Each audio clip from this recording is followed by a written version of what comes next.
Nunca olvidaré esa noche. Eran las 11:47 del 31 de diciembre. Las luces del árbol de Navidad parpadeaban con un brillo artificial y el aire estaba cargado del aroma de carne asada, vino barato y mentiras envueltas en risas. Mi hijo Pedro se levantó de la mesa con la copa en la mano y una sonrisa que no le conocía desde hacía años. Golpeó suavemente el cristal con una cuchara y gritó: «Un brindis por el viejo». Todos rieron, algunos con complicidad, otros con nerviosismo. Yo solo lo miré. No dije nada. Cuando el reloj marcó las 11:59, Pedro levantó la copa y pronunció las palabras que me atravesaron como un cuchillo. «Un brindis por tu último año, viejo asqueroso». El silencio cayó de golpe.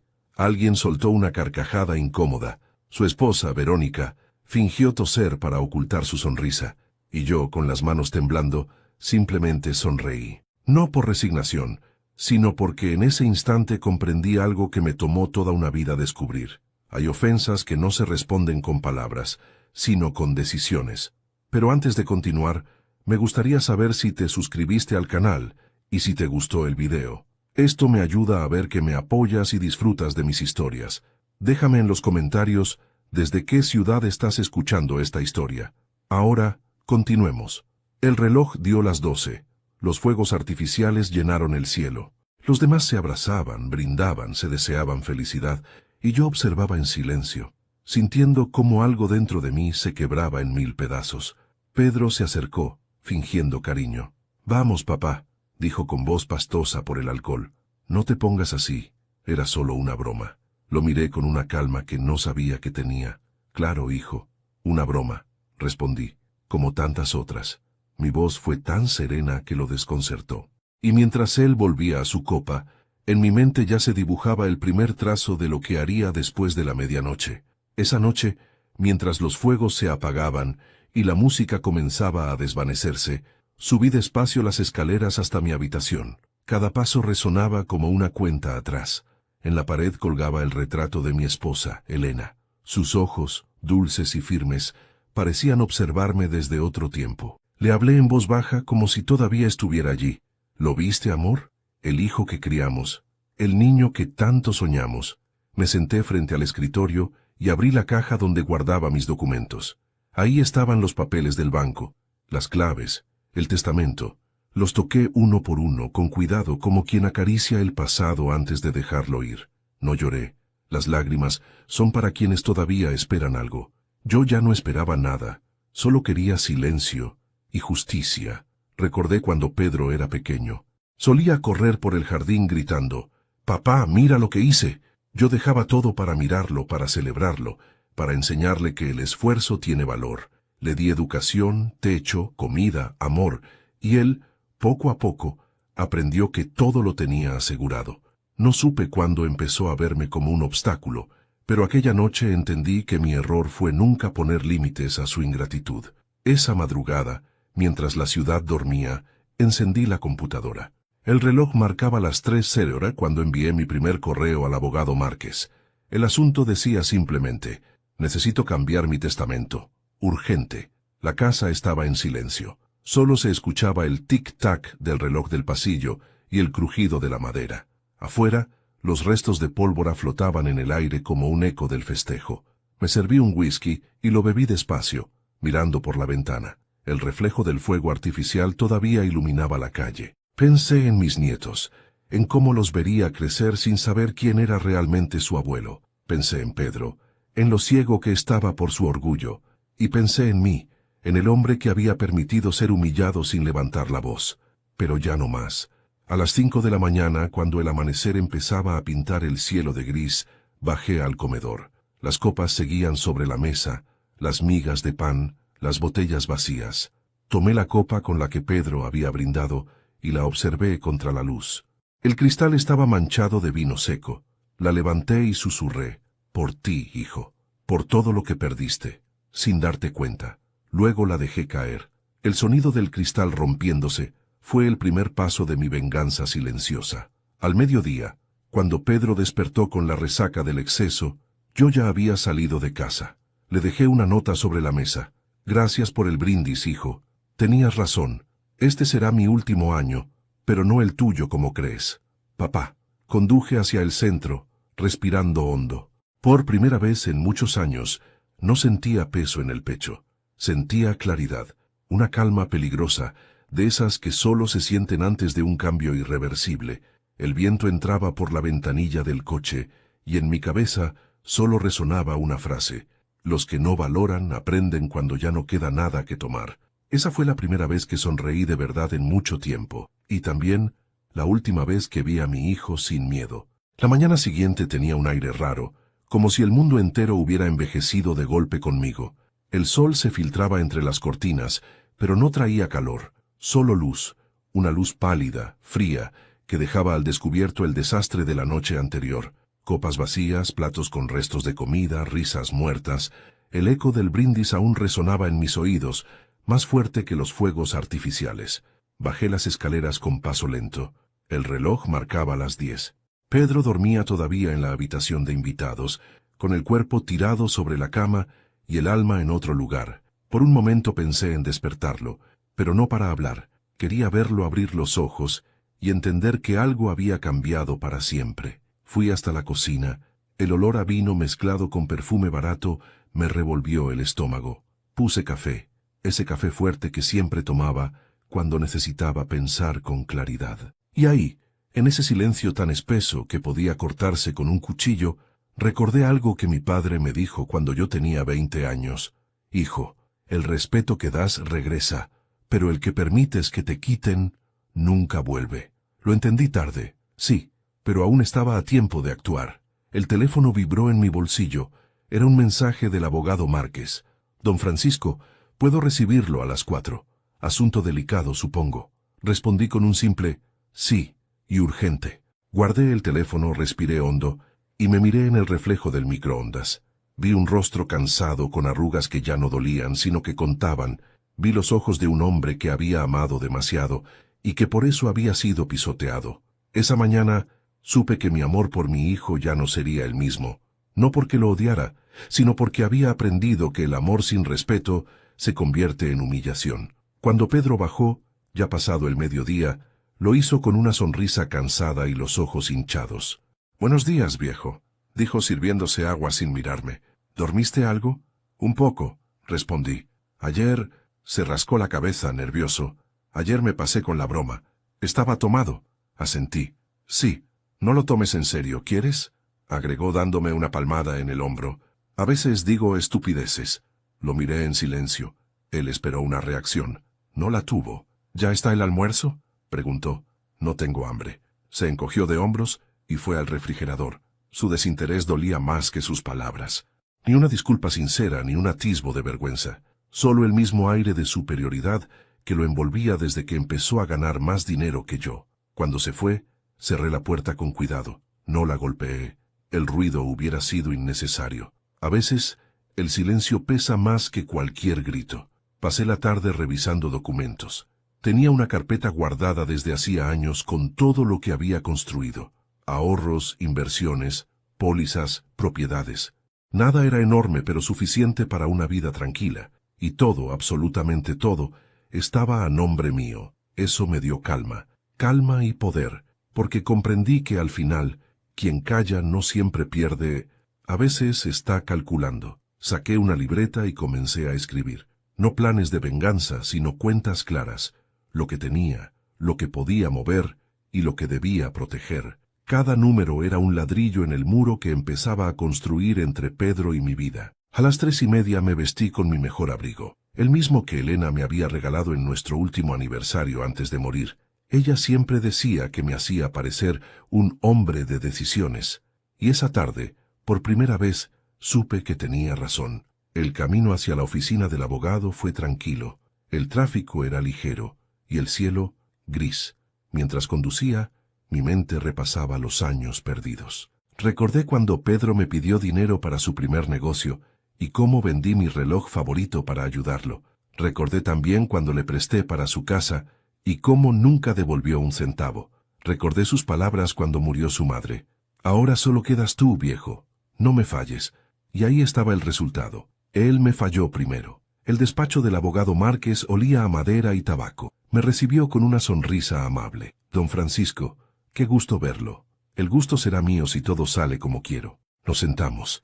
Le conté con calma lo ocurrido en la cena. No omití detalles. Su expresión cambió de sorpresa a indignación. No sabe cuánto lo siento. No se preocupe, Márquez, le interrumpí. No vine a lamentarme, vine a actuar. Saqué de mi portafolio los documentos.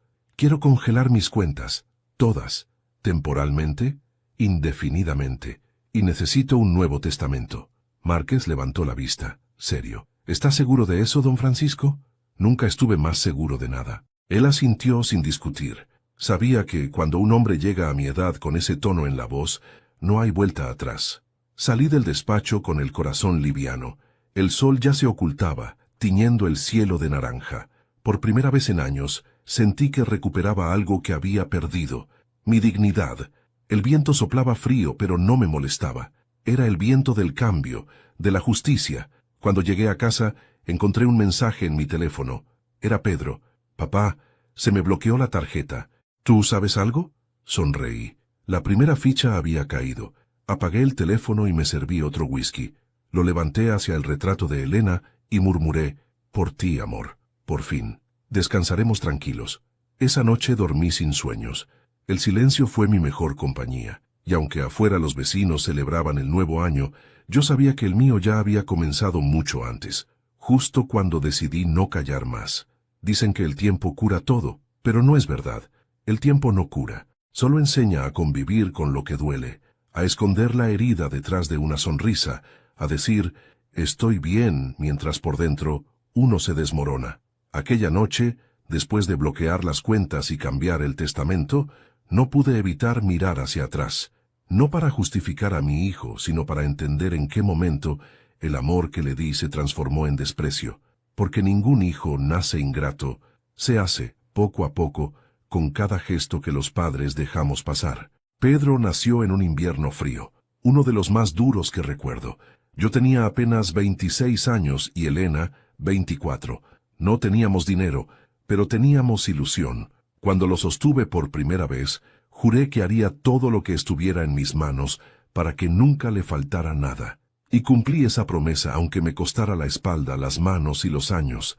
Trabajé en la carpintería de mi padre hasta que murió. Después, monté mi propio taller. Ahí, entre el olor a madera y barniz, pasé media vida. Cada mueble que hacía llevaba algo de mí, como si en cada clavo clavara un pedazo de mi esperanza. Elena se encargaba de la casa y de Pedro. Era una mujer fuerte, con una dulzura que no se aprende, se nace con ella. Tenía esa forma de mirar que calmaba cualquier tormenta. Pedro era su orgullo. Será un hombre de bien, decía siempre. Y yo lo creía. Los primeros años fueron hermosos. Pedro era un niño risueño, curioso, noble. Le gustaba verme trabajar. Papá, enséñame a lijar, me pedía. Le daba una tabla pequeña y lo dejaba hacerlo, aunque la dejara peor de lo que estaba. Cuando terminaba, corría hacia su madre para mostrarle su obra, y ella, como buena madre, siempre lo aplaudía. Pero el tiempo cambia todo, incluso lo que creemos eterno. Cuando Pedro cumplió 15 años, el taller ya no le interesaba. Decía que olía a viejo. Empezó a pasar más tiempo con amigos que hablaban de autos, dinero y ropa de marca. Yo trataba de corregirlo, pero Elena me detenía. Déjalo, Francisco, me decía. Es una etapa. Pasará. Nunca pasó. La universidad lo alejó todavía más. Eligió administración porque, según él, no iba a pasar la vida respirando serrín. Yo asentí, orgulloso igual. Le pagué sus estudios sin decirle que había vendido mis herramientas más caras para hacerlo. Y cuando se graduó, lo abracé con lágrimas en los ojos. Él, en cambio, apenas me dio una palmada en la espalda y dijo, bueno, al menos ahora uno de nosotros saldrá de la pobreza. Elena me vio desmoronarme en silencio esa noche. Me tomó la mano y susurró, no lo tomes a mal, solo está confundido. Yo asentí, pero en el fondo sabía que el niño que criamos se había perdido para siempre. Años después, cuando se casó con Verónica, todo empeoró. Ella era elegante, educada, sí, pero su sonrisa era afilada. Desde el primer día supe que no le gustaba mi presencia. Una vez, mientras servía café, la escuché decirle a Pedro, «Tu padre te detiene. Si no lo ayudas a vender el taller, Nunca tendrás una vida cómoda.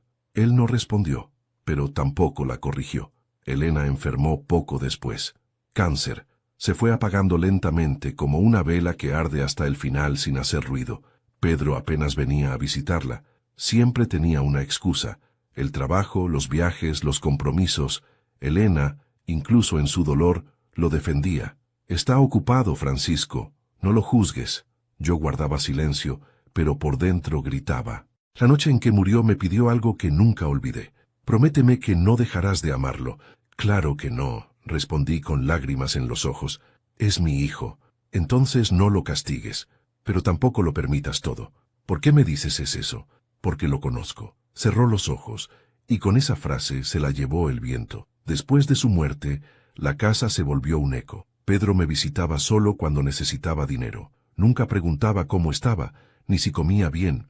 Una vez incluso, me pidió que vendiera la casa porque era demasiado grande para un viejo solo. Yo me negué, y él se marchó furioso. Esa fue la primera vez que me llamó obstinado. La segunda, pobre. La tercera, estorbo. Cada palabra fue un ladrillo más en el muro que nos separaba. Esa noche, mientras pensaba en todo eso, abrí el cajón donde guardaba las cartas de Elena. Tomé una al azar. La había escrito en 1994, cuando Pedro cumplió 12 años. Si algún día nuestro hijo olvida lo que somos, recuérdale quién fue. Dile que su madre lo amó incluso cuando se equivocó, y que su padre lo esperó incluso cuando lo hirieron. Sus palabras me quemaron las manos, porque sí lo había esperado, y me había equivocado al creer que algún día cambiaría por amor. El respeto no se pide, se enseña, y si no lo aprende a tiempo, la vida se lo cobra. Cerré la carta, la guardé y miré hacia el retrato de Elena. Te fallé, le dije. Ella parecía mirarme en silencio, sin reproche, como siempre, y entonces entendí que no la había fallado del todo, porque ahora, por fin, iba a hacer lo que ella me pidió. Amarlo, sí, pero sin permitirle más daño.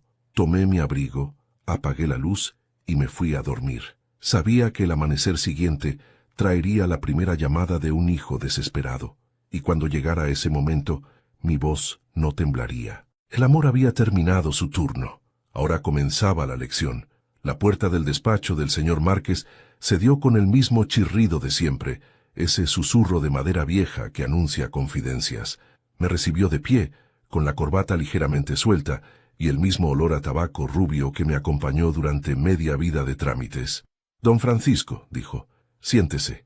Hoy trabajaremos con bisturí, no con martillo. Me acomodé frente a su escritorio. La luz de la tarde entraba oblicua por la persiana, rayando los lomos de los códigos en la pared como si fueran troncos.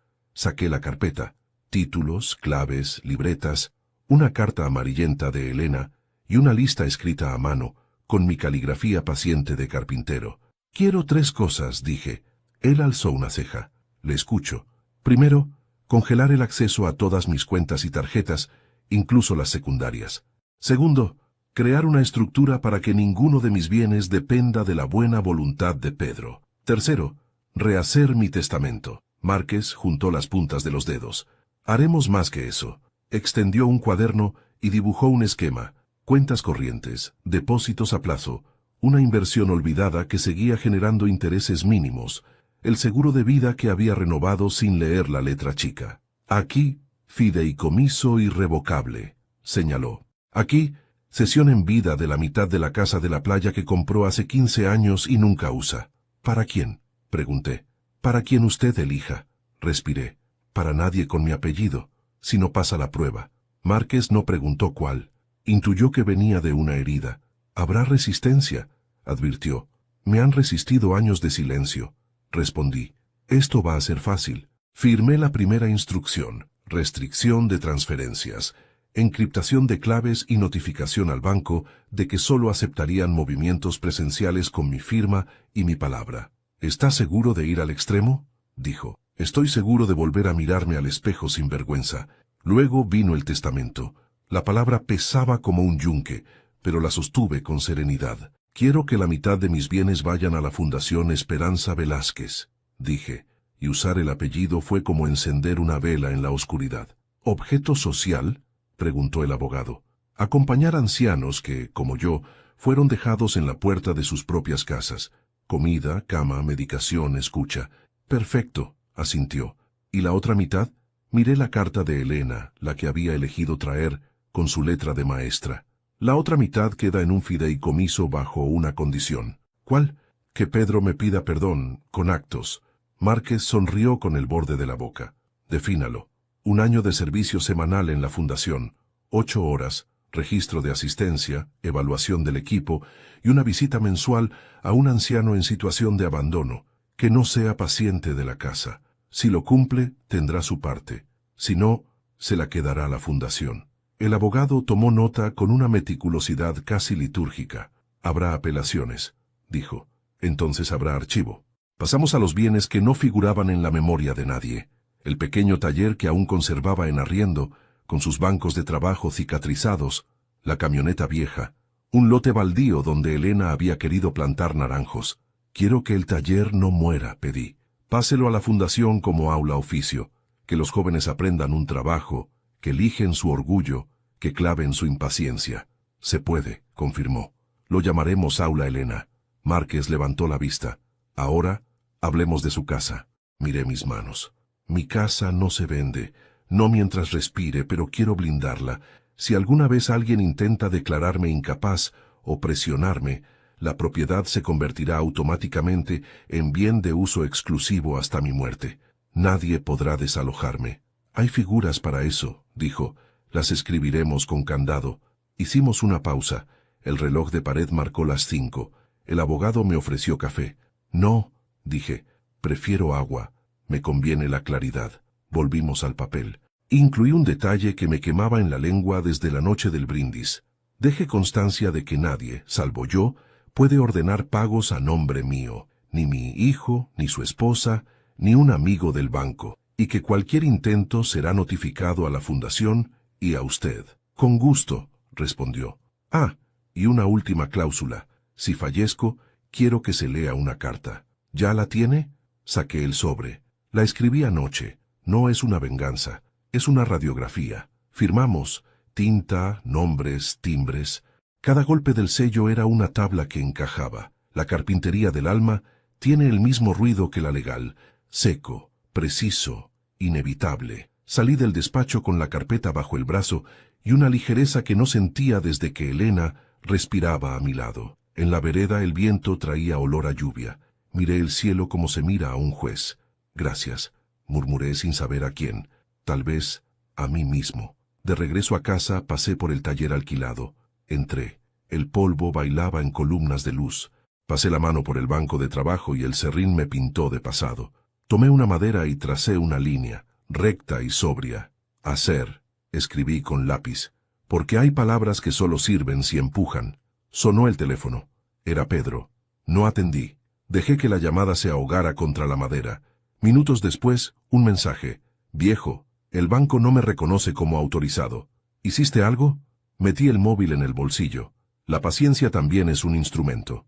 Esa noche ordené mi escritorio. Separé lo urgente de lo importante, lo que pesa de lo que ocupa lugar. Pegué en la pared una hoja con 3 columnas. Dinero, casa, nombre. Bajo cada título, escribí una promesa. El dinero ya no compra mis silencios. La casa ya no es hotel de culpas. Mi nombre ya no es alfombra. Dormí con la carpeta abierta junto a la lámpara, como si la luz hiciera guardia. Desperté 2 veces, no por miedo, sino por hábito. A la tercera, me encontré mirando el retrato de Elena. Hoy empecé, le dije. Esta vez, sin temblar. A la mañana siguiente el banco confirmó por correo la activación del candado. Márquez me escribió. Listo, fideicomiso. Testamento con condición redactado. Aula Elena en trámite. Nos vemos para firma final el viernes. Respondí con un gracias. No hacía falta más ceremonia. La dignidad no pide aplausos. Cuando bajé a la cocina, la casa olía a pan tostado. Me hice café, abrí la ventana y dejé que el frío me mordiera las manos. El timbre sonó. Verónica, con gafas negras y un gesto afilado, estaba en la puerta. Necesitamos hablar, dijo. La miré como se mira a una corriente traicionera. Con mi abogado. Cuando guste, respondí. Hoy, mi casa es para respirar. Cerré. Apoyé la espalda en la madera y exhalé. No temblé. Era la primera vez que poner límites no me dejaba remordimientos, sino una extraña ternura por mí mismo. Volví al escritorio y tomé la carta que se leería si yo faltaba. La repasé. No quité ni una línea. La plegué y sellé con cera como aprendí en el colegio, cuando las cartas todavía viajaban con olor a tinta. La guardé en la carpeta de finales. Me di cuenta de que, por primera vez desde el brindis, la palabra final no dolía. Sonaba a terminado, no a perdido. Salí a caminar. Las aceras estaban mojadas y los árboles escurrían una lluvia lenta. Un niño reía montando una bicicleta demasiado grande. Un hombre mayor llevaba de la mano a su nieta. Un vendedor ambulante cantaba bajo un toldo. Me dejé atravesar por la escena como por una corriente tibia. Todo seguía, pero yo también. Al volver, el teléfono vibró otra vez. Esta vez atendí. «¿Papá?» La voz de Pedro venía en hilachas. «¿Qué has hecho?» Miré el reloj. 12:01. No resistí la ironía. «Poner en orden aquello que tú desordenaste con una broma. No puedes hacerme esto». «Hijo», dije con calma, «a mí me lo hiciste primero, solo que no faltó dinero, faltó respeto». Colgué despacio. No para lastimar, sino para darle aire a la frase. Me serví otro café. El vapor subió manso, como la mañana. Apoyé la taza, rocé la carpeta, y por primera vez en mucho tiempo supe que el plan ya no era un plan. Era mi forma de volver a vivir. La llamada llegó antes del amanecer. 3 tonos. Y la voz de Pedro irrumpió sin saludar. «Papá, no tengo acceso a nada. Las tarjetas no funcionan, el banco no me da información, y dicen que necesito tu autorización. ¿Qué demonios hiciste?» Me senté despacio al borde de la cama. La luz azul del amanecer se filtraba por las persianas. El retrato de Elena parecía observarme desde la pared, con esa mezcla de ternura y juicio que solo ella sabía sostener. «No hice nada», respondí con calma. «Solo puse las cosas en su sitio». «¿En su sitio?», gritó. «Congelaste todo. No puedo ni pagar la hipoteca». Yo tampoco podía pagar el respeto, dije. Así que decidí que al menos el dinero no siguiera corriendo por donde no debía. Silencio. De fondo, escuché un vaso romperse. Pedro respiraba con furia. «¿Esto es una venganza, papá?» «No, hijo. Es un ajuste de cuentas. Eres un viejo rencoroso. Y tú un hombre que olvidó de dónde vino», dije, bajando el tono. «Lo que hiciste en esa cena fue solo la gota. Llevas años vaciando algo más importante que mis cuentas. La paciencia». Colgó sin responder, y en ese silencio supe que mi paz había empezado. El teléfono no paró en todo el día. Verónica llamó 3 veces. No contesté. Luego llegó un mensaje. «Si no lo arreglas, Pedro perderá su empleo». ¿Qué clase de padre haría algo así? Sonreí con una ironía cansada. «El mismo tipo de padre al que ustedes dejaron solo en Navidad», pensé. Esa tarde salí a caminar. El aire olía a tierra húmeda y jacarandás. Me detuve frente a una tienda y vi mi reflejo en el vidrio. No me reconocí del todo. No era el hombre que había soportado insultos, ni el que se tragaba la humillación con vino barato. Era otro, uno que había aprendido que el amor sin límites se convierte en debilidad. Pero antes de continuar, me gustaría saber si ya te suscribiste al canal y si esta historia te está gustando. Esto me ayuda a ver que me apoyas y disfrutas de los relatos que preparo con tanto corazón. Déjame aquí abajo en los comentarios qué te está pareciendo esta historia hasta ahora y qué harías tú en mi lugar. No te vayas del video, porque lo que viene a continuación te pondrá la piel de gallina. Ahora continuemos. Esa noche, mientras cenaba solo, recordé cada sacrificio que había hecho por él. El día que empeñé mi reloj para pagarle la universidad. Las veces que fingí estar bien cuando la tristeza me comía por dentro, solo para que no se sintiera culpable. Y cómo, aún así, nunca aprendió el valor de lo que se da sin esperar. El teléfono volvió a sonar. Contesté. Su voz era distinta, quebrada. «Papá, lo siento. No sé qué decirte. Verónica está furiosa». «Ah, ya», dije. «No te duele perder el dinero, sino su aprobación». «No, papá. No entiendes. Entiendo más de lo que crees». Se hizo un silencio incómodo, el tipo de silencio que pesa más que una discusión. Finalmente Pedro dijo, «¿Qué quieres que haga?» «Aprender», respondí. «Aprender lo que es trabajar sin depender de nadie». «¿Estás diciendo que me vas a dejar sin nada?» «No, hijo. Estoy diciendo que te estoy devolviendo exactamente lo que me diste. Distancia». Colgó otra vez. Esta vez No me dolió. Solo me quedé mirando la taza vacía frente a mí. Pensé que quizá la justicia divina no viene del cielo, sino de un padre que finalmente decide no callar más. Al día siguiente, el abogado Márquez me llamó. Don Francisco, el joven Pedro ha intentado mover fondos de una de sus cuentas conjuntas. ¿Lo logró? No. Lo bloqueamos a tiempo. Gracias, Márquez. Déjelo que lo intente una vez más. Que aprenda a fracasar. Esa noche dormí profundamente. Sin pastillas. Sin ansiedad. Soñé con Elena. Ella estaba de pie frente al mar, con un vestido blanco y el cabello movido por el viento. Me sonreía, como si aprobara cada paso que estaba dando. El tercer día Pedro apareció en mi puerta. No tocó con fuerza, solo 3 golpes suaves. Abrí. Estaba demacrado, los ojos hundidos, la barba crecida. «Necesito hablar contigo», dijo. Asentí. Nos sentamos en silencio. «¿Por qué haces esto?», preguntó finalmente.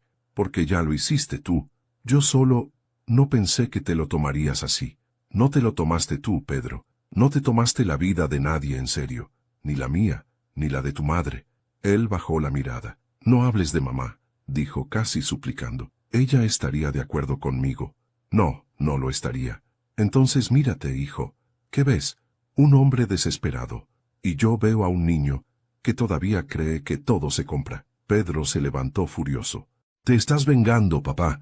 Esto no te hace mejor que yo». «No busco ser mejor, hijo», respondí con firmeza. «Busco dormir tranquilo». Me dejó solo con su rabia. Y cuando la puerta se cerró, sentí que la casa respiraba conmigo por primera vez en años.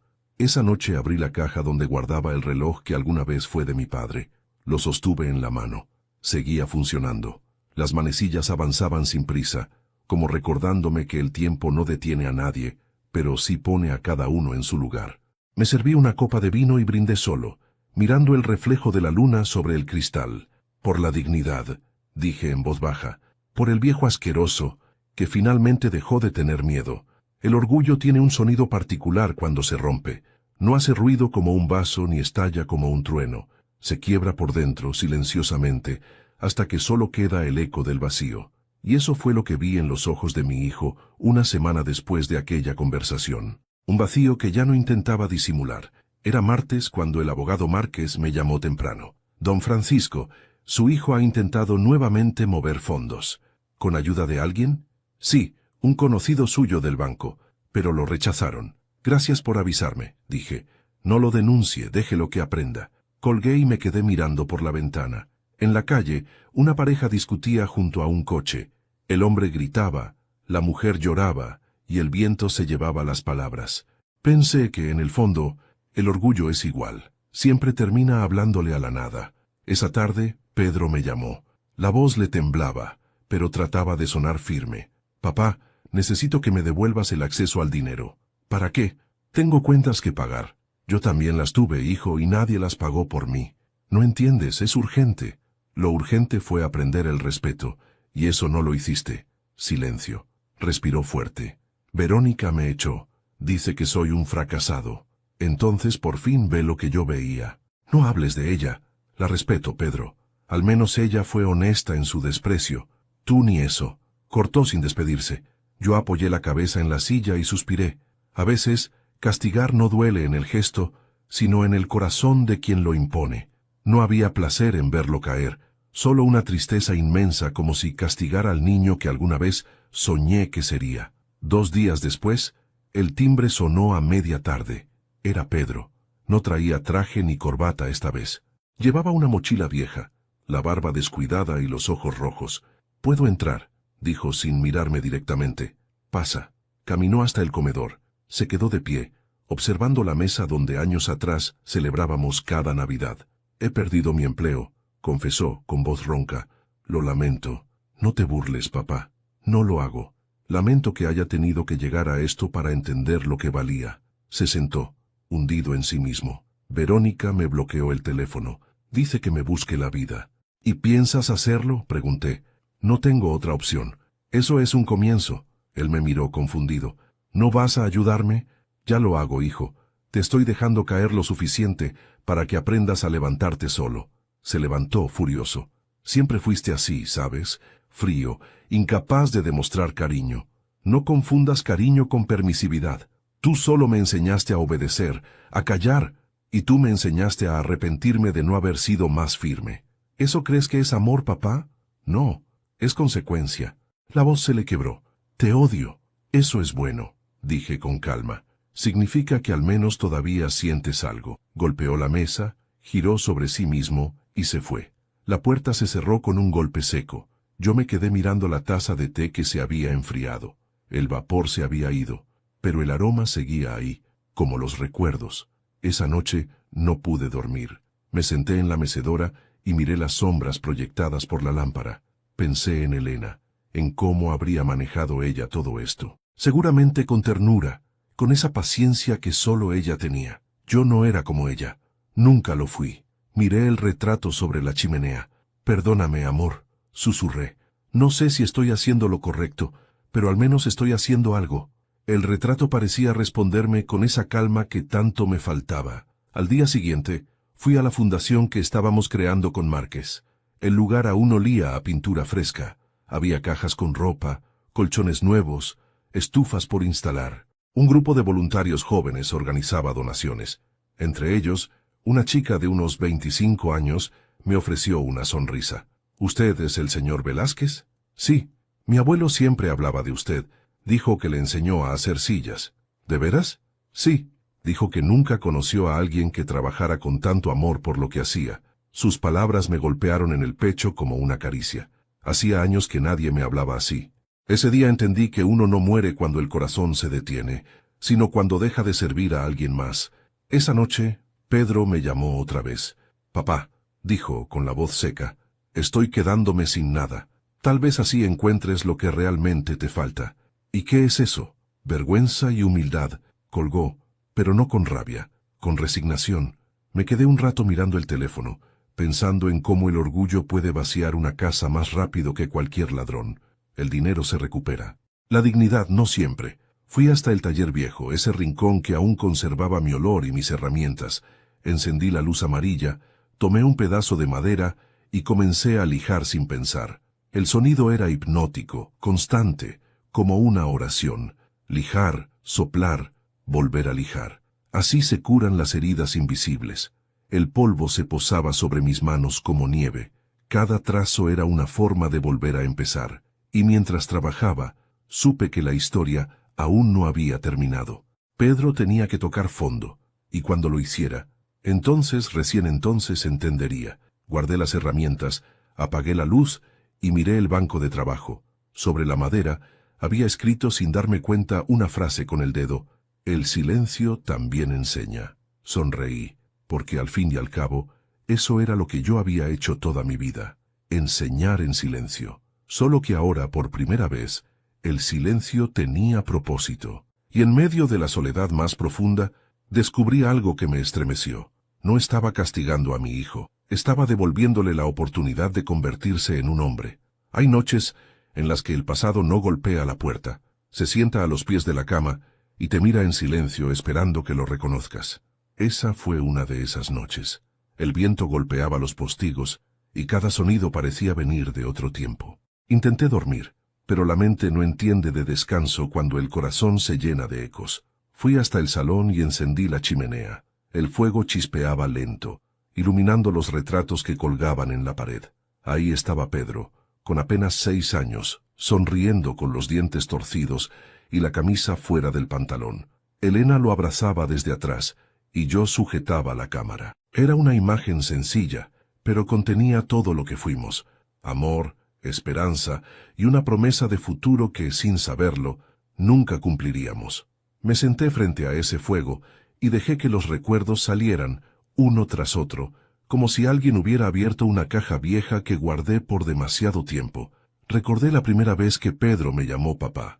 Apenas balbuceaba. Yo había llegado del taller cubierto de aserrín, y él corrió hacia mí con los brazos abiertos. Elena reía detrás con un delantal manchado de harina.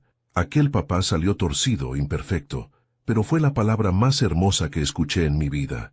Años después, cuando empezó la escuela, lo llevaba de la mano. Caminábamos despacio, porque a él le gustaba pisar cada piedra del camino. ¿Por qué vas tan lento, hijo?, le preguntaba. Porque quiero que las piedras también tengan mi paso, me decía. Esa respuesta me marcó. Era un niño sensible, diferente, curioso. ¿Cómo pudo volverse alguien tan distante? Elena decía que los hombres se endurecen cuando el dolor los visita muchas veces, y creo que tenía razón. La vida no nos dio tregua, los problemas económicos, su enfermedad, el esfuerzo constante de mantener a flote un hogar con las uñas. Tal vez, sin darme cuenta, me volví más rígido, menos paciente, y Pedro, en su adolescencia, lo interpretó como frialdad. Una noche discutimos. Tenía 17 años. Me había mentido sobre el dinero que le di para un libro. Lo había gastado en ropa. Recuerdo su mirada desafiante cuando le reclamé. ¿Y tú qué sabes de lo que está de moda, viejo? Le di una bofetada, la única de mi vida. Él no lloró, solo me miró con los ojos llenos de rencor. A veces pienso que todo empezó ahí. Esa noche me culpé durante años. Elena trató de consolarme. Francisco, los hijos también prueban los límites. Sí, pero no debería haberle pegado. A veces, lo que duele no es el golpe, sino la distancia que viene después. Tenía razón. Desde ese día, algo se rompió entre nosotros, un hilo invisible que nunca volví a atar. Años después, cuando Pedro entró en la universidad, lo vi alejarse poco a poco. Las llamadas eran más cortas, las visitas más escasas. Cada vez que venía, traía un aire de superioridad que no reconocía. Se vestía distinto, hablaba distinto, hasta su forma de caminar parecía ajena. Pero aún así, cuando sonreía, esa sonrisa torpe que tenía de niño, algo en mí se ablandaba. Recuerdo una Navidad, mucho antes de todo esto. Yo había preparado una mesa sencilla, pavo, vino barato, música suave. Pedro llegó con Elena, ambos felices. Esa fue la última vez que lo vi reír con inocencia. Me abrazó al llegar y me dijo, «Gracias por todo, papá. Eres el mejor del mundo». Yo no respondí, solo lo abracé más fuerte, porque presentí que esas palabras no volverían a repetirse. El fuego de la chimenea se fue apagando poco a poco, pero los recuerdos seguían encendidos. Sentí una punzada en el pecho. No era rabia, era nostalgia, esa forma de tristeza que no busca venganza, solo comprensión. Me pregunté si mi plan realmente era justicia o si en el fondo solo estaba tratando de recuperar el control que perdí cuando Elena murió. ¿Era por dignidad o por orgullo? No supe responderme. Solo sé que el dolor no se disuelve con leyes, ni con dinero, ni con testamentos. El dolor necesita entender su origen, y el mío tenía nombre. Amor mal correspondido. De pronto sonó el teléfono. Era tarde. Respondí sin mirar la pantalla. «¿Papá?» Era Pedro. Su voz sonaba más baja, más humana. «¿Qué pasa, hijo? Solo quería saber si estabas bien». «Estoy bien. Eso me alegra». «¿Y tú?» «No lo sé», respondió, y colgó. Me quedé mirando el auricular como si esperara que hablara solo. No lo hizo, claro. El silencio volvió a llenarlo todo, pero ya no me molestaba. Me levanté y abrí la ventana. La noche estaba tranquila. Las luces de la ciudad parecían reflejos de una memoria lejana. El aire frío me rozó la cara, y por un instante sentí a Elena a mi lado. Su aroma, su calma, su voz. Cerré los ojos y pude escucharla claramente. «No lo odies, Francisco. No destruyas lo que queda». Las lágrimas me vencieron, no las lágrimas del resentimiento, sino esas que purifican, las que traen alivio. Lloré en silencio, como quien limpia una herida vieja. Y entre sollozos le hablé al retrato. «Te prometo que no voy a odiarlo, Elena, pero tampoco voy a seguir siendo su sombra». Cuando me calmé, el fuego ya era ceniza. Tomé el reloj de bolsillo de mi padre y lo abrí. El segundero seguía girando con su precisión implacable. Pensé que tal vez la vida era eso, un reloj que no se detiene por nadie, ni por el amor, ni por el dolor. Y supe que, aunque mi corazón todavía dolía, mi rumbo no cambiaría. El perdón, cuando llegue, deberá merecerse. Y hasta entonces, seguiré firme. Por mí, por Elena, y en el fondo también por él. El viernes amaneció gris, con una llovizna suave que empañaba los vidrios del auto. Mientras conducía hacia el despacho del abogado Márquez, pensaba en lo irónico que era todo. Firmar el final de una historia que había empezado con una promesa de amor y sacrificio. No me temblaban las manos, pero el corazón latía con ese ritmo lento que tiene el miedo cuando ya no duele, solo avisa que algo importante está por suceder. Llevaba la carpeta con todos los documentos en el asiento del copiloto. Encima, el retrato de Elena. No sé por qué lo tomé. Quizá quería sentir que estaba conmigo cuando todo quedara sellado. Ella siempre fue la parte justa de mi conciencia, y en aquel momento, más que justicia, necesitaba equilibrio. El despacho olía a café recién hecho y a papel húmedo. Márquez estaba esperándome, impecable, con su carpeta de cuero y una expresión de respeto que pocas veces había visto en su rostro. «Don Francisco», dijo al verme, «lo tenemos todo listo». Asentí. «Entonces comencemos». Nos sentamos frente a los documentos. El sonido de la pluma deslizándose sobre el papel llenó el aire como un canto fúnebre. Cada firma era una grieta que se abría entre el pasado y el presente. Márquez me explicó con precisión de cirujano cada cláusula, cada implicación, cada palabra que sellaba una nueva etapa, y cuando llegó al apartado que más me importaba, lo leyó en voz alta, con solemnidad. El heredero designado, Pedro Velázquez, recibirá su parte de la herencia únicamente si cumple las siguientes condiciones.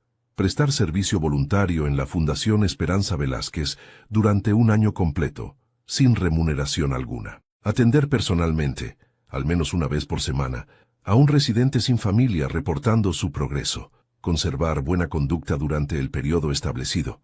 En caso de incumplimiento, la totalidad de su herencia pasará de manera irrevocable a la Fundación. Cerró el expediente y me miró. ¿Desea mantenerlo así? Sí, respondí. Exactamente así. Entiendo, pero permítame hacerle una pregunta. ¿Cree que lo cumplirá? Sonreí con tristeza. No lo sé, Márquez. Pero necesito que al menos tenga la oportunidad de hacerlo. ¿Entonces esto no es un castigo? No, dije, mirando el retrato de Elena sobre la mesa. Es una lección. Después vino la parte del fideicomiso. La fundación tendría prioridad sobre todos mis bienes si Pedro fallaba. Márquez redactó el párrafo final con una voz pausada, casi reverente. Yo lo escuchaba sin interrumpirlo, con la sensación de que cada palabra era un ladrillo en la pared que me separaba definitivamente del hijo que crié. Al terminar me pasó la pluma. «Aquí, don Francisco», firmé sin vacilar, y en ese instante algo dentro de mí se liberó. No era alivio ni tristeza, era descanso. Por primera vez sentí que la historia estaba en mis manos y no en las de alguien más. Salimos del despacho y caminamos juntos bajo el paraguas. Márquez me acompañó hasta el auto. «Nunca pensé que vería a un padre tan firme y tan justo a la vez», dijo. «No fui justo antes», respondí. «Fui blando». «Y la blandura, Márquez, también es una forma de abandono». «¿Y ahora qué hará?» «Vivir», dije, mirando el cielo. «Vivir en paz». De camino a casa detuve el coche frente al taller viejo. Entré. El olor a madera húmeda me golpeó con fuerza. Encendí la lámpara, y la luz amarilla iluminó las huellas del tiempo sobre los bancos de trabajo. Cada marca en la madera era un recuerdo, una conversación, una espera. Cerré los ojos y recordé a Pedro de niño, lijando una tabla mientras me decía, «Algún día voy a ser mejor que tú, papá». Y yo le respondí, «Eso espero, hijo». Y lo decía en serio. El eco de esa frase volvió ahora con un peso distinto. Había sido mejor, tal vez en dinero, en apariencias, en poder, pero no en alma. Y eso era lo que dolía. Encendí la radio. Una canción antigua llenó el silencio.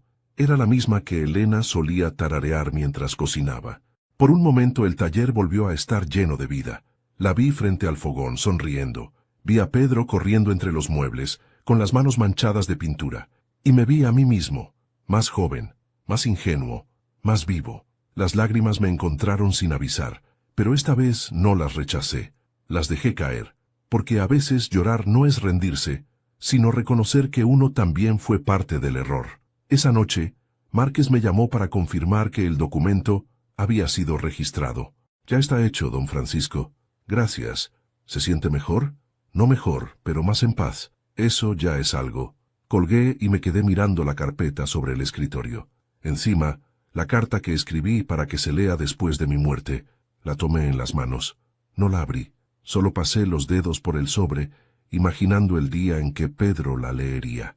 «Querido hijo, no te dejé nada para castigarte.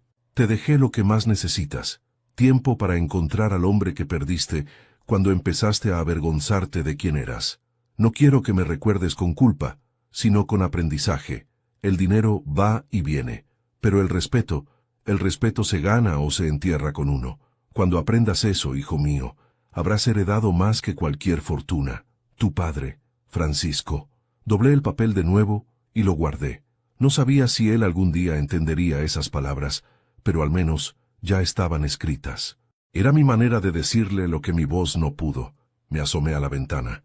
La lluvia seguía cayendo, fina, persistente. Cerré los ojos y sentí su sonido como una bendición. El mundo parecía lavarse de culpas, y con él, yo también. Esa noche dormí profundamente, por primera vez en años, sin sueños, sin remordimientos, solo con una certeza. El contrato no era un acto de venganza, era mi manera de darle a la vida un cierre con dignidad. Y mientras el reloj marcaba las 3 de la madrugada, supe que lo que había hecho ya no podía deshacerse, pero tampoco quería deshacerlo, porque a veces, para salvar lo que queda, hay que aprender a dejar ir lo que duele. El golpe en la puerta no fue fuerte, fue seco, preciso, como la palabra que uno evita decir durante años. Abrí sin preguntar. Pedro estaba al otro lado, con el traje arrugado, la mirada encendida y un sobre apretado en el puño. ¿Puedo pasar?, preguntó sin saludar. Pasa, dije. Entró como entra un hombre que ya no sabe si lucha o pide ayuda. Tiró el sobre a la mesa. Una copia del testamento, con sellos aún húmedos. ¿Esto es una broma?, escupió. No. 1 año entero de trabajo gratis en una fundación, visitas a viejos, reportes, evaluaciones. Se llaman personas, respondí. Y sí, 1 año. Se rió sin alegría. Sabía que eras cruel, pero no tanto. No soy cruel, Pedro. Soy claro. Quieres humillarme. Quiero que aprendas a ser pobre como tú. A ser digno, dije. Se dejó caer en la silla, respirando hondo. Verónica dice que te denuncie, que impugne esto, que manipulas a un anciano. Un anciano que firma con pulso firme, repliqué. ¿Y si no cumplo? Ya lo leíste. Todo para la fundación. Golpeó la mesa. Es mi herencia. La herencia no es un derecho, hijo. Es una respuesta. ¿Respuesta a qué? A la pregunta que te negaste a escuchar. ¿Qué clase de hombre quieres ser? Se quedó mudo. El reloj marcó 3 segundos que pesaron como años. Fui al banco, dijo al fin. Márquez me cerró todas las puertas. Yo las cerré, aclaré. Él solo puso la cerradura. Caminó hacia la ventana. Afuera, la tarde era una sábana gris. Dices que no es venganza, murmuró, pero huele a castigo. Castigo es dejarte seguir como estás. ¿Y si trabajo ese año? Entonces habrás ganado más que dinero. No me hables en parábolas. Te hablo de manos con jabón y de escuchar historias a las que nunca diste valor. Se volvió hacia mí. Tenía los ojos húmedos. Siempre te creí frío, dijo. Ahora veo que estabas cansado. Estabas solo, corregí. Y en la soledad uno aprende qué palabras merecen dicho y cuáles merecen silencio. Abrió el sobre otra vez, como si las letras pudieran cambiar. Aquí dice que debo atender a un residente sin familia. ¿Eso lo pensaste para mí? Lo pensé para el niño que fuiste. El que quería que las piedras sintieran su paso. Ese niño sabría escuchar. El hombre que te comiste no. Se mordió el labio. No me hagas esto, papá. Me lo hiciste tú primero. Yo solo brindé. Brindaste por mi último año. Y antes brindaste por cada minuto en que tu silencio me hizo invisible. Nos quedamos callados. Detrás de su respiración, oí los pasos de Elena en la memoria. Mamá no habría querido esto, probó. Mamá me pidió no odiarte y no permitirlo todo. Hoy cumplo las 2 cosas. Se hundió en la silla. Perdí el trabajo, admitió. Me pidieron resultados que no tuve. ¿De qué te sirvió tu apellido entonces? De peso, dijo, sincero. Fui a la cocina. Serví 2 vasos de agua. Bebe, le pedí. Te tiembla la voz. Te tiembla a ti también, contestó. A los 2 nos tiembla la vida, respondí. Abrió el expediente por la cláusula final. Leyó en voz alta. En caso de incumplimiento, la totalidad de su herencia pasará a la fundación. Así es. ¿Y crees que voy a limpiar pisos, cambiar sábanas, escuchar quejas durante 1 año? Creo que podrás escuchar agradecimientos, manos apretando las tuyas y silencios que devuelven humanidad. Me miró sin odio ni burla, con miedo. ¿Y si empiezo y no termino? Habrás empezado a entender y aún así perderás el dinero. Entonces es injusto. La justicia no es un trato, es una dirección. Guardó el expediente. Verónica me da a elegir, dijo. O rehaces esto o me deja. No debería elegir por ti. Me conoces, elegiré mal. Entonces aprende a elegirte. Rió pequeño, casi un quejido. ¿Cuándo dejaste de hablar como carpintero y empezaste a hablar como juez? Cuando me quedé sin madera y me sobraron astillas. Se levantó, paseó la vista por los marcos y por el retrato de su madre. Se detuvo allí. ¿Crees que ella me perdonaría? Ella perdonaba siempre. Yo te ofrezco otra cosa. ¿Cuál? Un camino. ¿Tanto te dolí? Susurró. Más de lo que puedo decir, y menos de lo que voy a permitir. Abrió la puerta y se quedó sujeto al picaporte. Haré una cosa, dijo. Iré mañana, 1 hora, solo para ver. No vayas 1 hora, dije. Llega a tiempo. Bajó la vista. Si voy será por la herencia. Al principio. Si te quedas, no será por eso. Se marchó. No cerró fuerte. Dejó que la puerta encajara como un libro que promete lectura difícil. Me quedé con el vaso en la mano, oyendo el pasillo hacerse largo. El teléfono vibró. Márquez. ¿Todo bien? Contesté. Sí. Mucho silencio. El silencio también firma. Fui al taller. Encendí la lámpara. La mesa tenía polvo nuevo, como si el día hubiera dejado ceniza. Pensé en los verbos, lijar, ajustar, ensamblar. Un mueble no se sostiene por el barniz, sino por lo que no se ve. Una familia también. A la mañana siguiente, antes del sol, escuché 3 golpes en el pasillo. Secos, precisos. Abrí. Pedro llevaba una mochila y un gesto dispuesto. No prometo nada, dijo. Yo tampoco, contesté. ¿Vamos? Vamos. Caminamos en silencio hasta la calle. El aire olía a pan. Subimos al coche. Al girar la llave sentí la mano de Elena, no en el hombro, sino en el juicio. ¿Cómo se llama el lugar?, preguntó. Fundación Esperanza, respondí. Por tu madre. Asintió. Entonces, dijo bajito, intentaré hacer honor al nombre. La ciudad bostezaba cuando doblamos hacia la avenida. El cielo tenía color de acero, y al fondo una línea rosa empezaba a insistir. No era perdón, no era victoria, era comienzo. Apreté el volante con suavidad y respiré hondo. Pensé en la madera que se dobla sin romperse. Pensé en nosotros. Si el día tenía una enseñanza, era esta. Avanzar sin ruido, sostener sin odio, y esperar. Los primeros días fueron extraños. Pedro salía temprano y volvía con el rostro tenso, como si las horas en la fundación fueran un castigo físico. No me contaba nada, pero el silencio tenía otro peso. Ya no era arrogante, era cansado. Una tarde lo vi llegar con una camisa manchada de pintura y el cabello despeinado. Puso las llaves sobre la mesa y dijo sin mirarme: «Hoy pintamos un cuarto». Uno de los ancianos pidió el color azul porque le recordaba el mar. «¿Y tú qué hiciste?», pregunté. Le dije que nunca había visto el mar y él me respondió: «No importa, píntalo como si lo recordaras». Sonreí sin decir nada. Era la primera vez en años que Pedro repetía una frase con sentido, no con soberbia. Al día siguiente lo acompañé sin que lo notara. Me quedé afuera observando desde el coche. Lo vi empujar una silla de ruedas, escuchar con paciencia a una mujer que apenas podía hablar y sostener un vaso para que un anciano bebiera sin derramar. No era el hijo que había conocido, pero tampoco era el niño que había perdido. Era alguien nuevo, alguien en construcción. Esa noche me senté en el taller, con una taza de té y una sonrisa que no buscaba ocultarse. Pensé en Elena, en cómo habría llorado al verlo así. Siempre fue bueno, me habría dicho, y tal vez tenía razón. A veces el bien necesita tropezar para aprender a mirar desde el suelo. Pedro llegó tarde, con un cuaderno bajo el brazo. «Escribo los nombres de los que atiendo», explicó. «Así no los olvido». «Eso está bien. Hay uno que me llama muchacho, aunque podría ser mi abuelo.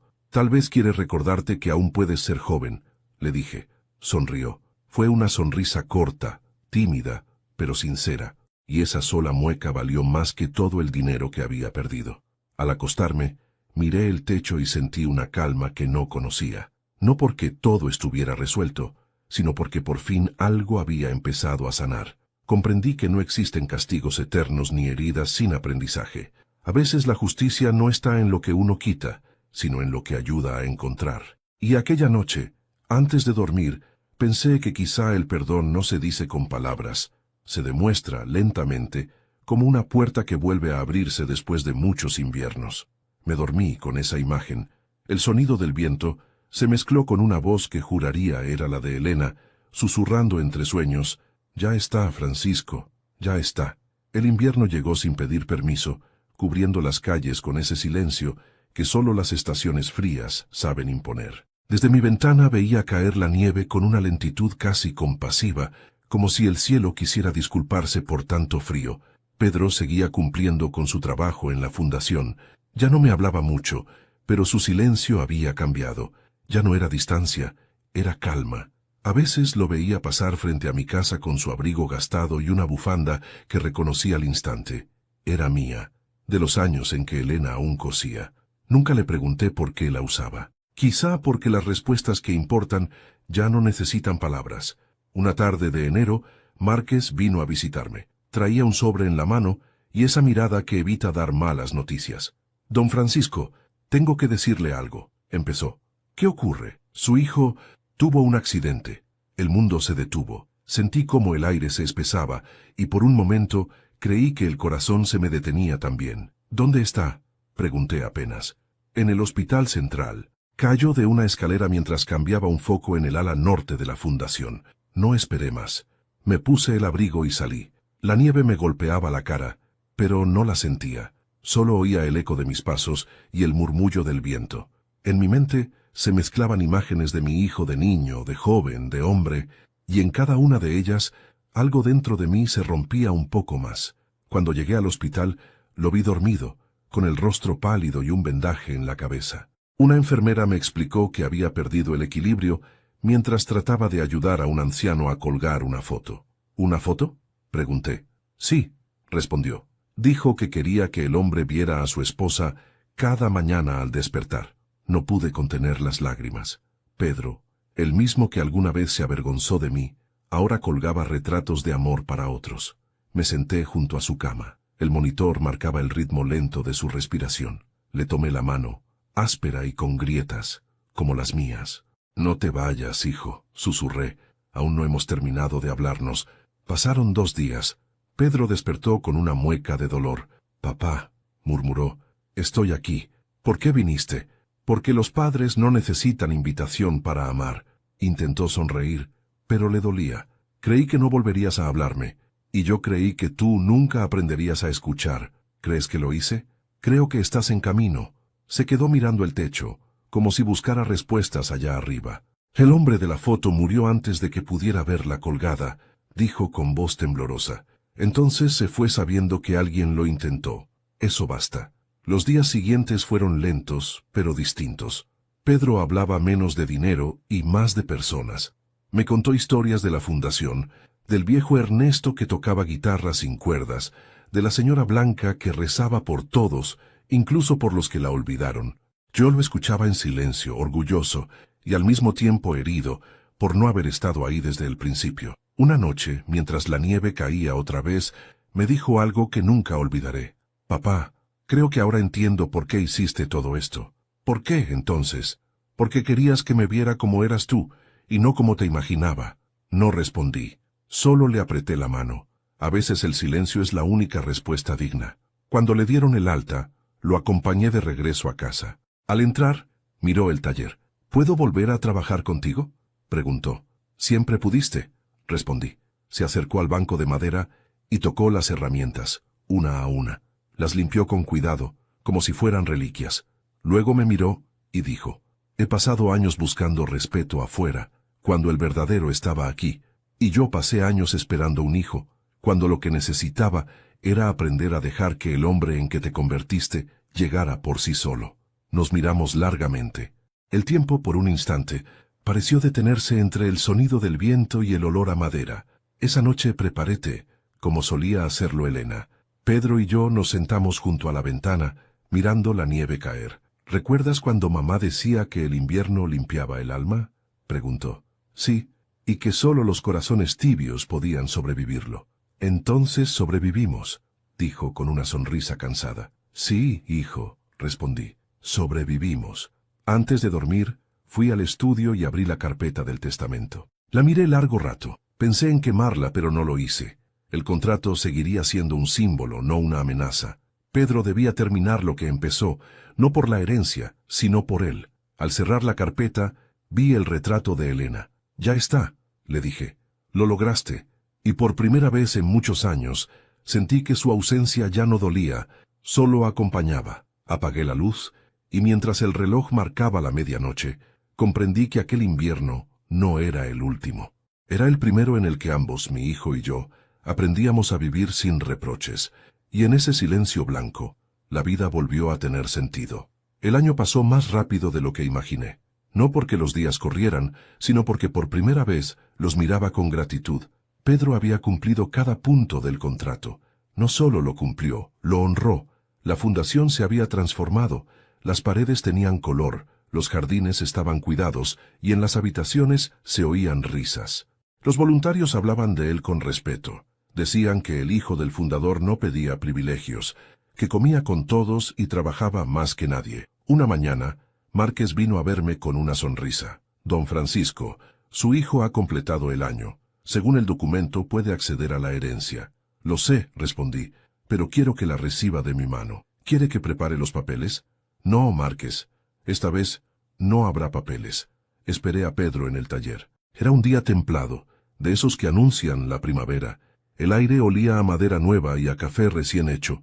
Cuando entró, traía una carpeta bajo el brazo y el rostro sereno. Márquez me llamó, dijo. Me dijo que hoy se cumple el año. Así es. Vengo a agradecerte, no a reclamar. ¿Agradecerme por qué? Por obligarme a mirarme en un espejo que no quería ver. Nos sentamos frente a frente. ¿Y qué viste? Pregunté. A un hombre que confundió orgullo con éxito y vergüenza con respeto. ¿Y qué harás con eso? Seguir aprendiendo. Me quedé mirándolo largo rato. El brillo en sus ojos era distinto. Había algo de humildad, pero también de fuerza. Era el mismo niño que alguna vez quiso que las piedras sintieran su paso. Pedro, dije al fin, hay algo que debo darte. Fui hasta el escritorio y saqué un sobre cerrado. Él lo tomó con cuidado. ¿Qué es esto? Tu verdadera herencia. Lo abrió. Dentro no había documentos, ni llaves, ni cheques. Solo una carta, escrita con mi letra firme. La desplegó y comenzó a leer en voz alta. Hijo mío, no te negué tu herencia. Te la entregué en la forma más difícil, el trabajo, la compasión y la paciencia. Lo material puede perderse, pero lo que has aprendido en este año, nadie podrá quitártelo. Si hoy decides aceptar lo que por ley te pertenece, hazlo con orgullo. Pero si eliges seguir en la fundación, entonces sabré que el hombre que crié, al fin, ha despertado.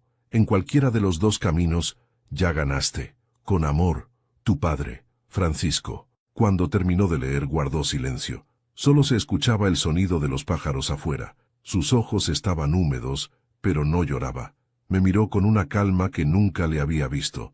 Papá, quiero quedarme. ¿En la fundación? Sí. No por obligación, por elección. Me levanté despacio y me acerqué a él. Le puse una mano en el hombro. Entonces acabas de recibir la herencia más grande que tengo para darte. ¿Cuál? Mi paz. Esa tarde fuimos juntos a la fundación. Los ancianos lo recibieron con aplausos. Una de las mujeres se levantó con dificultad y le entregó una caja de madera. Es un regalo para usted, joven Pedro. Él la abrió. Dentro había una pequeña figura tallada en roble.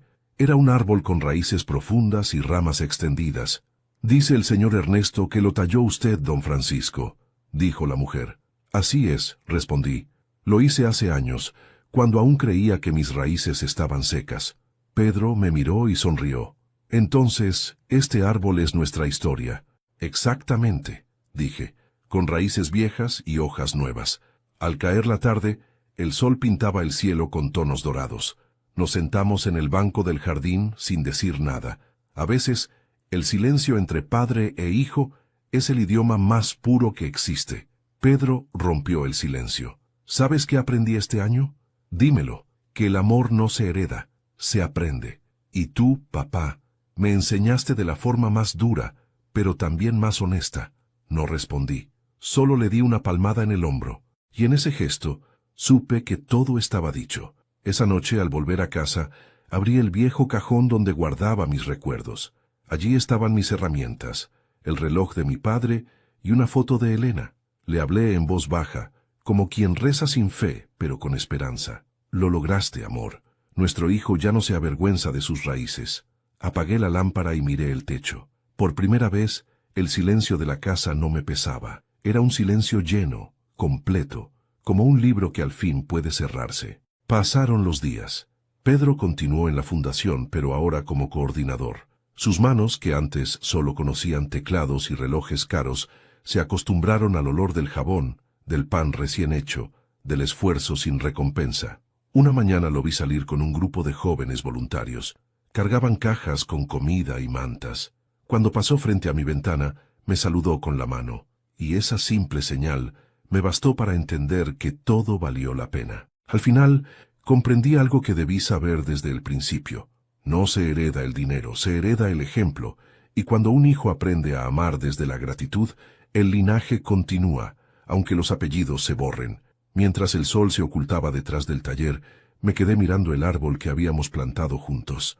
El viento movía las hojas con suavidad, y en ese murmullo creí escuchar la voz de Elena, susurrando: «Ya puedes descansar, Francisco, ya lo hiciste bien». Cerré los ojos y sonreí. Sí, lo había hecho bien, y con esa paz comprendí que la verdadera herencia no se guarda en cajas fuertes, sino en los corazones que aprenden a perdonar. Dicen que la vida, cuando está por cerrar su círculo, se vuelve más silenciosa.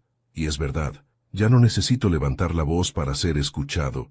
El tiempo me enseñó que los gestos valen más que las palabras, y que el perdón no siempre se dice, a veces se respira. Hoy, mientras camino por el jardín de la fundación, veo a Pedro riendo con los residentes, preparando café, arreglando una silla vieja. Su risa ya no tiene la arrogancia de antes, tiene la paz de quien conoció la caída y decidió levantarse. Y yo solo observo. Cada vez que lo miro siento que Elena está aquí, en su forma de hablar con ternura, en la paciencia que nunca fue mía, en la manera en que escucha sin juzgar. Él heredó lo mejor de ella, aunque lo descubrió tarde, y eso me basta. He comprendido que los padres no somos eternos, pero las lecciones que dejamos sí pueden serlo. No se trata de dejar una fortuna, sino un legado que inspire, dejar un eco que recuerde. No importa cuánto te alejes, siempre podrás volver si aprendes a mirar con el corazón. Esta historia, que empezó con decepción y orgullo, termina con humildad y amor, no porque alguien ganara, sino porque los dos aprendimos a perder. Yo, el control; él, la soberbia. Y al final, lo que quedó fue lo único que vale la pena conservar: la familia. El taller sigue oliendo a madera, pero ya no hay tristeza en ese aroma. Solo gratitud. Gratitud por lo vivido, por lo perdido, y por lo que todavía queda por aprender. Cuando el viento sopla entre los árboles que plantamos juntos, cierro los ojos y sonrío. Siento que Elena me toma la mano y me susurra: «¿Ves, Francisco? Al final, el amor siempre vuelve a casa». Y tiene razón, porque el amor verdadero no se pierde. Solo se transforma en silencio, en paz, en herencia. Esta fue mi historia, una historia sobre el perdón, el orgullo y la redención. Una historia que me enseñó que no hay riqueza más grande que ver a un hijo volver a ser humano. Si esta historia te conmovió, te invito a suscribirte al canal, darle me gusta a este video y dejarme en los comentarios desde qué ciudad estás escuchando. Cuéntame también si alguna vez tuviste que perdonar o pedir perdón a alguien que amabas. Gracias por acompañarme hasta el final. Tu presencia le da sentido a cada palabra. Y recuerda, el amor no se mide por lo que damos, sino por lo que seguimos sintiendo, incluso cuando todo parece haberse perdido.